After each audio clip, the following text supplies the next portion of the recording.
And we're going to talk about healthy body, healthy mind. I think anything involving health, our health is our wealth in so many ways. Debbie, wouldn't you agree? Oh, 100%. That's what everything I fight for. And that's the key thing is that we don't understand. We're not working out. We're not looking at our mind. We're not looking at specifically what we put in our bodies. We really are going to deteriorate and not be able to live the second century very well, right? Or even at any time period, especially when we start aging. Yes. Yeah. And what I do is I am a marriage family therapist. So I'm all about relationships. And what I have really come to the realization is that when people are not taking care of their body and then taking care of their brain, they are never going to really have those happy, satisfying relationships that we are desiring. And of course, why is that? Why do we know that? Because when we are not taking care of our body, right, we are, just like you had said, we're deteriorating. We're feeling blah, we don't have the energy or the enthusiasm. And when we don't take care of our body, we are not nourishing and giving that beautiful high five to our brain that it needs with all of the good nutrients. And so then our brain is not being able to manage the stressors, manage the conflict that come in relationships in a way that actually bring resolution and repair and all of those nummy things that we want in our relationships. 100%. And that the thing is, because we're not, if we can't love ourselves, if we're not able to feel healthy about ourselves, we're not going to be able to love someone else. And we're not going to be able to put our all into things. And then when stressors come, if we're not taking our care of our body and mind, our relationship is going to just deteriorate quickly. And it has to be something that people look at when they date. Is this person going to keep up with me? Is this person going to have the same mindset that I have? Those are conversations very early that you have to learn. Yes. And that's what's so sad, right? Because we all know that when we're falling in love, right, that mate selection part of our brain is definitely not in our nice, logical, rational part of our brain. We're just falling in love. And yet I always want people to kind of step back and be able to evaluate that person. Well, the only way you're going to be able to do that is if you are also staying really connected with yourself first and what your desires are and what you want in your lifestyle and in the energy of the people that you want to have around you. That energy's key, but we don't look at that sometimes. And that's why I guess you're on this podcast, radio show, TV to say that guess what? And as a marriage and family therapist, you're looking at specifically at times where the divorce happens and they're having another relationship that you're not taking those things into play Right. for, and it's too late at one point. Yeah. Yes. Yeah, it really can be. I mean, I have seen amazing things happen with people and with couples who have gone down all of the wrong roads and have been able to turn it around. And but it always starts with me talking. And what's so fun with couples is I can get them to do it together if they're willing, but to start by talking about that self-love and that self-care.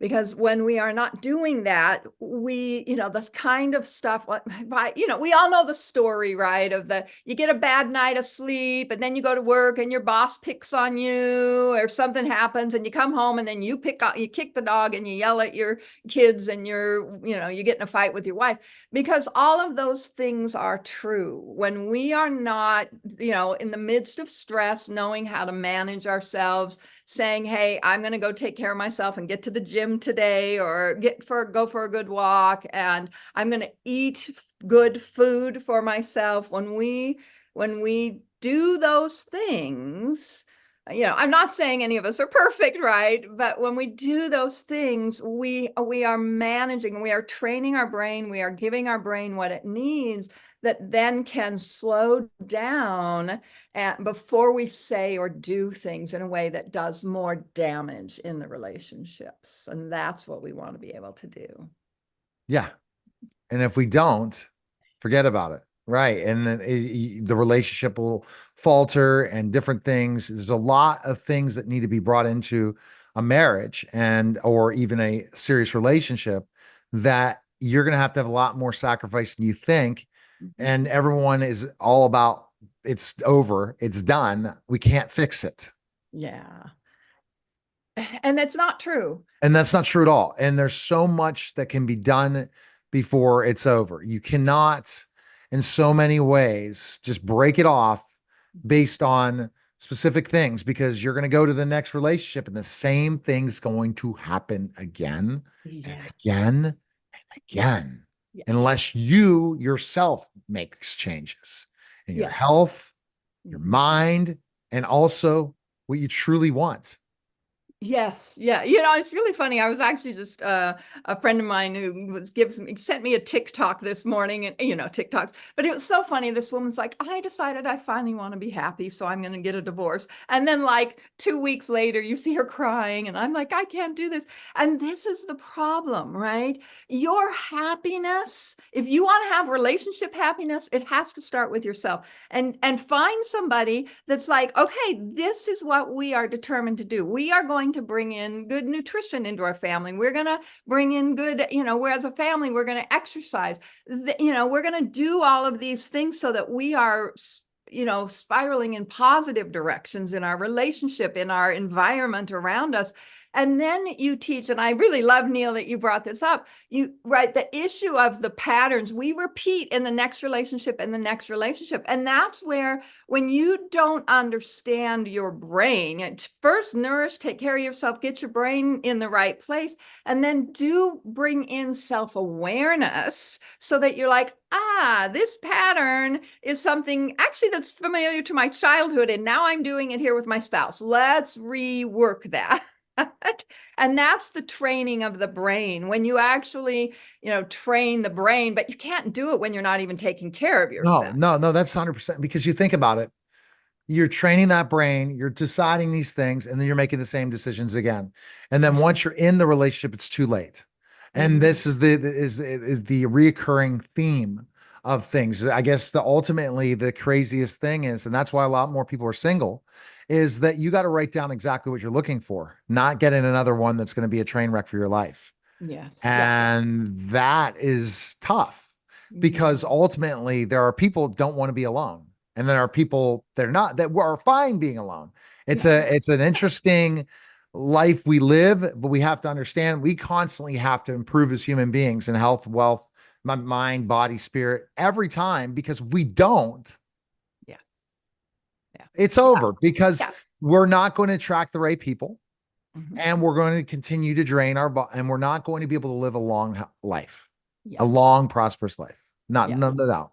Right. And but I love the conversation you talk about, a marriage can be fixed absolutely if ultimately you are willing to do the work. It's Mhm. any relationship can be fixed Yeah. if you're No, I willing agree. to do the work, but it has to be a two people and those people to change and make those changes. Yeah. And it is very specific actions. First, you got to, if you want to put it in this, you got to create your own happiness, which mainly means, am I happy with me? At the end of the day, when I put my head on on my pillow, have I lived, the best, in the best ways that I can, that is best for my body, best for the world, best for my relationships? Being able to ask yourself that at the end of every night becomes imperative. Well, Debbie, best place. I know you're offering our listeners and viewers something special. Tell us about it. Yes, so I have a special time. It's called basically a Stop Fighting Session Now.